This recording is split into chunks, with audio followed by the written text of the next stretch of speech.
Tadi yang hadir, yang dihadirkan oleh JPU itu ahli, katanya ahli pidana dan ahli ponzi. Ahli apa? Ahli skema. Kok skema ada ahli, bingung saya. Ya. Nah, dan dia katakan ahli pidana. Biasanya di pengadilan itu ahli hukum pidana, bukan ahli pidana. Kalau ahli pidana itu kan ahli kejahatan, ya kan?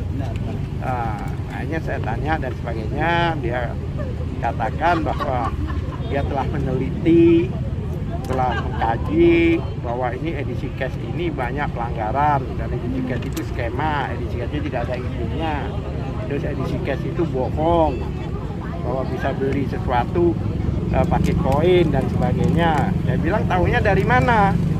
Anda bilang Anda itu orang survei, peneliti, ya kan, suatu LSM yang hubungannya katanya memantau masalah ponzi dan skema. Tapi kenapa bertanyanya hanya orang-orang yang negatif gitu loh, maksudnya ada positif negatif ya. Dia bertanyanya pada orang-orang yang yang menyudutkan edisi cash.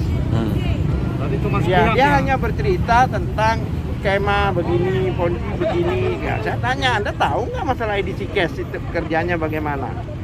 Katanya edisi cash menjanjikan bahwa bisa naik harganya bisa naik, iming-iming. Padahal tidak ada. Edisi cash itu dari awal komitmen baik antara AY, ANI dan member itu adalah harganya tetap. Tidak pernah mengatakan nanti dalam waktu ini akan naik atau akan turun, nggak ada. Ya kan? Ya. Nah, itu kan dia membelinya 20, menjualnya 15. Itu sudah tetap. Nah, kenapa dia bilang bahwa harganya dijanjikan nanti harganya akan naik? Tidak ada yang menjanjikan begitu. Saudara tahu dari mana? Dia bilang dari orang yang saya wawancarai. Pernah nggak wawancarai orang yang diuntungkan, yang lebih banyak jumlahnya? Nggak pernah. Bagaimana sebagai peneliti, pengkaji, tapi belat sebelah. Harusnya kan dari dua sisi, atau minimal dia menanyain langsung ke terdakwa ini bisa kalau memang dia peneliti ya, minta izin gitu. Tidak. Jadi hanya sepihak katanya. Dan juga dia berbicara soal fakta, padahal dia itu ahli. Ahli itu tidak boleh bicara tentang fakta. Dan ahli itu siapapun juga yang menghadirkan secara KUHAP itu, KUHAP kita acara pidana, siapapun harus fair, harus berdiri di tengah. Dan harus masalah keahliannya harus netral. Tapi dia enggak, dia cerita seolah-olah dia orang yang dirugikan gitu loh. Dia bilang ini bohong, ini begini, ini tidak punya kewenangan dia itu, makanya saya kejar. Apa kewenangan kamu menilai? Katanya bisa beli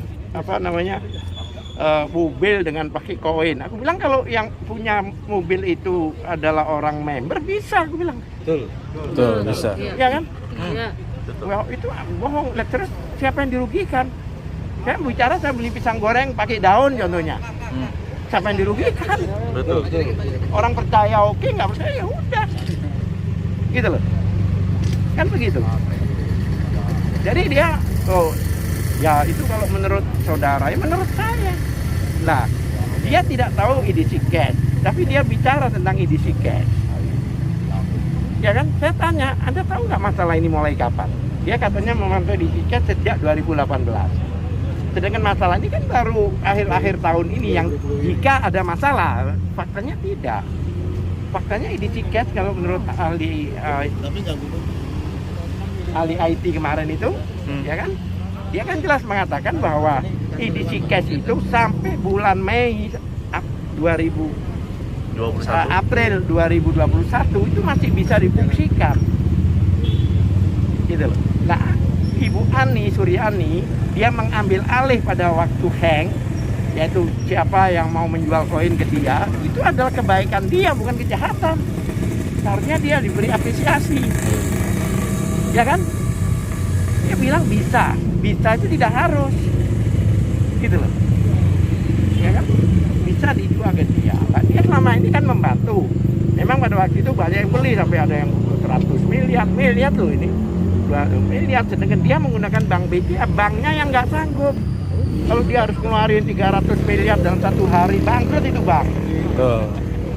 Iya kan? Iya. Jadi bukan Bu Suryani itu membantu mereka. Ingat ya, membeli koin mereka. Bukan mereka itu setor. Emangnya siapa setor itu? Makanya kalau dibilang ini investasi bodong seperti yang lain-lain contohnya tadi, itu nggak benar. Yang namanya Ponzi itu ada pengumpulan uang pada orang yang atas. Kalau investasi bodong itu semua dirugikan. Anda bayangkan dari 57.000 orang, ya kan, protes dengan persidangan ini. Karena apa? Karena aplikasinya jadi berhenti. Betul. Mereka diuntungkan selama ini. Sejak dihentikan mereka jadi dirugikan. Saya tanya, 57.000 orang diuntungkan, 3 orang saja yang melaporkan. Iya. Berapa persen itu? Masuk akal nggak? Aku bilang.